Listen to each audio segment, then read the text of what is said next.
একজন রাজনীতিক হিসেবে নয়, একজন সন্তান হিসেবে লেখা একটি পোস্ট যা মুহূর্তে দেশের মানুষের অনুভূতিকে নাড়া দিয়েছে। মায়ের ইন্তেকালের শোকের মধ্যে দেশবাসীর কাছে দোয়া চেয়েছেন বিএনপির ভারপ্রাপ্ত চেয়ারম্যান তারেক রহমান। বার্তায় উঠে আসে, খালেদা জিয়ার কাছে দেশ আর দেশের মানুষই ছিল পরিবার, ছিল পরিচয়, ছিল অস্তিত্ব। যে নামটি কয়েক দশক ধরে দেশজুড়ে আলোচনায় ছিল, সংগ্রাম আর নেতৃত্বের প্রতীক হয়ে উঠেছিল, সেই বেগম খালেদা জিয়ার বিদায়ে শুধু পরিবার নয়, শোকাহত পুরো দেশ। দীর্ঘ রাজনৈতিক জীবন, কারাবরণ, অসুস্থতা আর নানা প্রতিকূলতার মধ্য দিয়ে কেটেছে তার শেষ সময়গুলো। মৃত্যুকালে তার বয়স হয়েছিল ৭৯ বছর। তারেক রহমানের পোস্টে খালেদা জিয়ার রাজনৈতিক পরিচয়ের পাশাপাশি উঠে আসে তার মানবিক ও পারিবারিক দিক।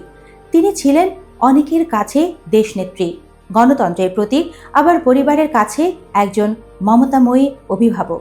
পোস্টে স্মরণ করা হয় স্বৈরাচার ও আধিপত্যবাদের বিরুদ্ধে তার আজীবন অবস্থান, স্বাধীনতা ও সার্বভৌমত্ব রক্ষার সংগ্রাম এবং বারবার গ্রেপ্তার ও নিপীড়নের মধ্যেও অটল থাকার ইতিহাস।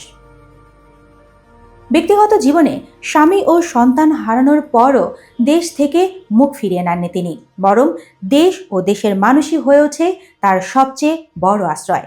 সেই কারণেই বার্তায় উঠে আসে, এই দেশই ছিল তার পরিবার। তারেক রহমান লিখেছেন, পরিবারের কাছে তিনি ছিলেন মমতাময়ী অভিভাবক, আর রাজনীতিতে এক দৃঢ়চেতা নেতৃত্ব। ত্যাগ, সংগ্রাম আর জনসেবার যে ইতিহাস তিনি রেখে গেছেন, তা শুধু একটি দলের নয়, বাংলাদেশের গণতান্ত্রিক অভিযাত্রারই অংশ।